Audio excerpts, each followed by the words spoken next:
بسم الله الرحمن الرحيم. الحمد لله الذي بعث للإنسانية الرسل والأنبياء، والصلاة والسلام على إمامنا وقائدنا وحبيبنا وإمامنا ومرشدنا المصطفى. قال الله عز وجل بعد أعوذ بالله السميع العليم من الشيطان الرجيم: فلما بلغ معه السعي قال يا بني إني أرى في المنام أني أذبحك فانظر ماذا ترى.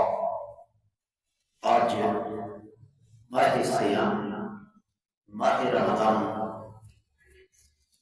اپنا آدھا سفر پورا کرنے کے قریب ہے، اور آج کا ہمارا موضوع انبیاء اور رسولوں پر ایمان کے حوالے سے ایسا ہے کہ جس کا ہم میں سے ہر ایک کی زندگی کے ساتھ بہت گہرا تعلق ہے۔ اور موضوع بنیادی طور پر کیا ہے کہ انبیاء اور رسول کچھ چیزیں رب کائنات نے انہیں عام انسانوں سے الگ ادا کی ہوتی ہیں۔ ان میں سے کل ایک چیز گزری، کون سی؟ وحی۔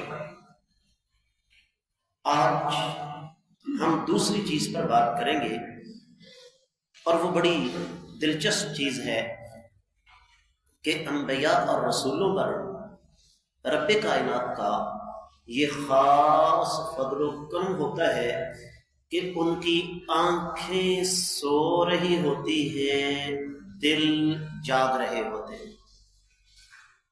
دوسرے لفظوں میں اس بات کی تعبیر یوں کروں گا کہ صرف اور صرف انبیاء اور رسولوں کا یہ امتیاز ہے کہ ان کا خواب اللہ کی طرف سے آنے والی وحی ہوتا ہے۔ یہ اعزاز صرف انبیاء اور رسولوں کے پاس ہے۔ عام آدمی اگر یہ دعویٰ کرے گا تو یہ غلط ہے۔ دلائل کی طرف آ جاتے ہیں۔ حسب معمول ہم انشاءاللہ مختصر بات کریں گے۔ صحیح بخاری میں 3570ویں حدیث ہے۔ نبی کریم صلی اللہ علیہ وسلم نے ارشاد فرمایا: اِنَّا معشر الانبیاء تنام اعیننا ولا تنام قلوبنا۔ ہم جتنے بھی نبی ہیں نا، ہماری انفرادیت یہ ہے کہ ہماری آنکھیں سوتی ہیں، دل نہیں سوتے۔ پھر آقا علیہ الصلوۃ والسلام نے اپنے بارے میں ارشاد فرمایا، صحیح بخاری میں 1147، صحیح مسلم میں 738ویں حدیث ہے۔ فرمایا: ان عینی تنامان ولا ینام قلبی۔ میری آنکھیں سو رہی ہوتی ہیں لیکن میرا دل نہیں سو رہا ہوتا۔ پھر آپ یہ دیکھیں کہ سیدنا ابراہیم علیہ السلام اپنے لخت جگر کو اللہ کی راہ میں ذبح کرنے کے لیے تیار ہو گئے۔ اس کی اساس اور بنیاد صرف اور صرف ایک خواب تھا۔ کیوں؟ اس لیے کہ انبیاء اور رسولوں کا یہ امتیاز ہوتا ہے کہ ان کا خواب اللہ کی طرف سے وحی ہوتا ہے۔ اب یہاں پر 2-3 باتیں اور ذہن میں رکھیں۔ سب سے پہلی بات، اس قاعدوں کو، اس اصول کو نہ سمجھنے کا نتیجہ امت کے اندر اس قدر گمراہی پھیلا دی گئی کہ آپ سوچ بھی نہیں سکتے۔ ذاتی واقعہ سنو، مدینہ منورہ میں تھا، پرانی بات ہے، شاید 98 یا 99 کی۔ ایک آدمی میرے پاس آیا، کہتے ہیں کہ آپ کہتے ہیں کہ شریعت بدل نہیں سکتی، میں ثابت کرتا ہوں کہ بدل سکتی ہے۔ کہاں بیٹھ کر بات کر رہا ہے؟ مدینہ شہر میں۔ اس کا مطلب کیا ہوا کہ جس کو ہدایت نہیں نہ ملنے والی، وہ جہاں مرضی پہنچ جائے، اس کو نہیں مل سکتی۔ میں نے کہا جی مثلا کہتا ہے جی شہنشاہ اورنگزیب عالمگیر کو ایک خواب آیا، اور خواب میں اس کو آقا علیہ السلام کی زیارت ہوئی، اور نبی علیہ السلام نے شہنشاہ اورنگزیب عالمگیر سے یہ کہا کہ تم یہ والا درود پڑھا کرو، ایک درود پڑھنے سے تمہیں 1,00,000 دفعہ درود پڑھنے کا اجر ملے گا۔ کہتا جب وہ بیدار ہوا تو وہ درود اسے یاد تھا۔ میں نے کہا جی کون سا درود؟ کہتا درود لکھی شریف۔ اب شہنشاہ اورنگزیب عالمگیر کل کی پیداوار ہے نا، کتنا عرصہ ہوا جو ساری دنیا سے گئے ہوئے؟ 200-250 سال۔ اس کا مطلب کیا ہوا کہ امت کم و بیش 1200-1250 سال اس درود کے اجر و ثواب سے محروم ہی رہ گئی۔ جھوٹے بندے کی 2 نشانیاں، کوئی مولوی آپ کو نہیں بتائے گا، یہ باتیں نوٹ کر لو، خوابوں کی طرف بھی بعد میں آتا ہوں۔ جھوٹا بندہ یا تو بات کرے گا فوت شدگان کی، اس لیے کہ آپ کسی فوت شدہ کو قبر سے نکال کر تو پوچھ نہیں سکتے کہ لو جی بابا جی آپ نے یہ بات کی کہ نہیں کی۔ اور جھوٹے بندے کی دوسری نشانی، وہ ہمیشہ خواب کی بات کرے گا۔ سوال، کیا کسی بھی امتی کو، میں بڑا کھلا لفظ استعمال کر رہا ہوں، کسی بھی امتی کو، امتی سے مراد صحابہ کرام سے لے کر آج تک کے لوگ، اس سے کوئی بھی خواب آئے، اس کے اس خواب کی بنیاد پر شریعت کا کوئی قانون، کوئی اصول، کوئی ضابطہ بدل سکتا ہے؟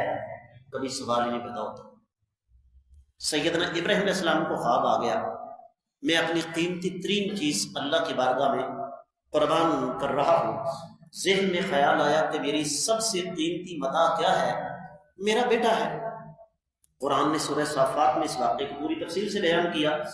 آج اگر کوئی بندہ یہ کہے کہ مجھے خواب میں بشارت ہوئی ہے کہ تم بھی اپنے بیٹے کے گلے پر چھرا پھیر دو، وکیل صاحب کیا یہ جائز ہوگا؟ قانون، اخلاق، دین، معاشرہ اس بات کی اجازت دے سکتا ہے؟ آئیے خوابوں کو ذرا ٹیکنیکل انداز میں لیتے ہیں۔ میں آپ کو بتا دوں، خواب میرا میدان نہیں ہے۔ مجھ سے آپ اگر خواب کی کوئی تعبیر پوچھیں گے نا، میں آپ کو نہیں بتا سکتا، اس لیے کہ میں اس طرف توجہ کرتا ہی نہیں۔ نبی کریم صلی اللہ علیہ وسلم کی حدیث، آپ نے فرمایا اچھا خواب یہ نبوت کی خوش خبریوں میں سے ایک ہے۔ مسلمان کو اچھا خواب آنا، لیکن خوابوں کے سلسلے میں 3-4 باتیں ذہن میں رکھنے والی ہیں۔ سب سے پہلے خواب دیکھنے والے کی ایمانی کیفیت۔ پرانی بات ہے، بس میں بیٹھے ہوئے تھے، طلباء میرے ساتھ تھے، ڈرائیور نے گانے چلا دیے، میں نے بچے سے کہا جا کر ڈرائیور سے کو بند کر دے۔ اب ڈرائیور نے جب یہ بات سنی تو وہ چپ رہا، اس سے پہلے بھری بس کے اندر ایک عورت کھڑی ہو گئی۔ آپ کا کیا خیال ہے؟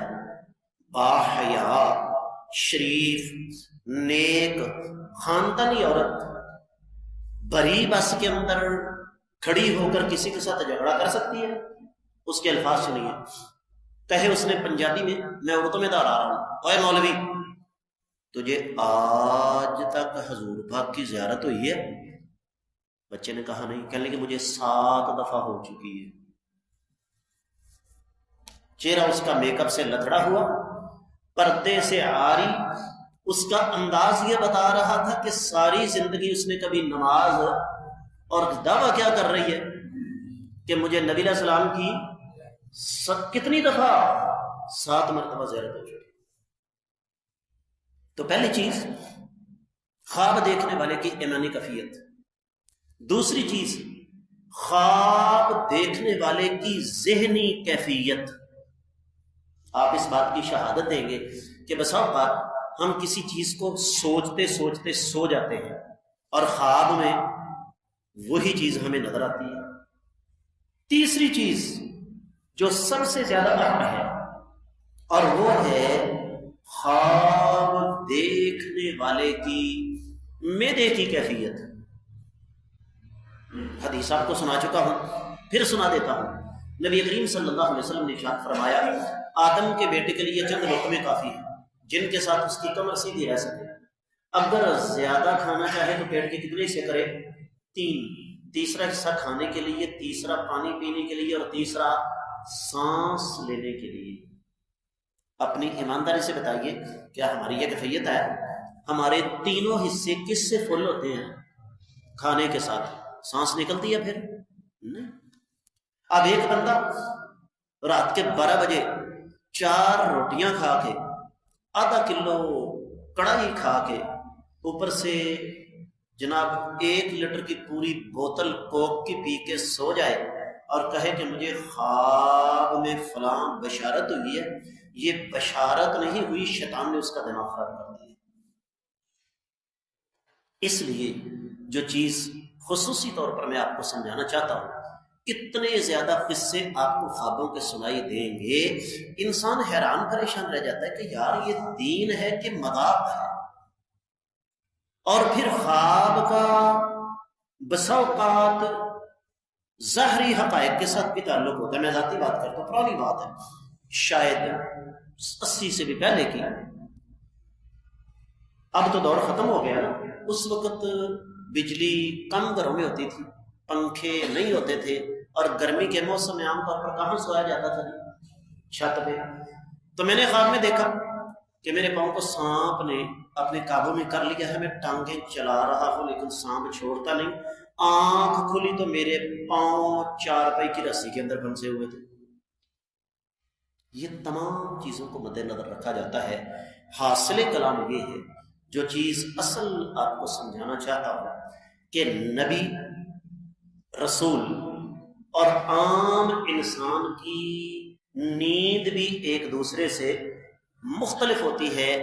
اللہ کے نبیوں نے، اللہ کے رسولوں نے خوابوں کے اندر جو کچھ دیکھا وہ اللہ تعالیٰ کی وحی تھی۔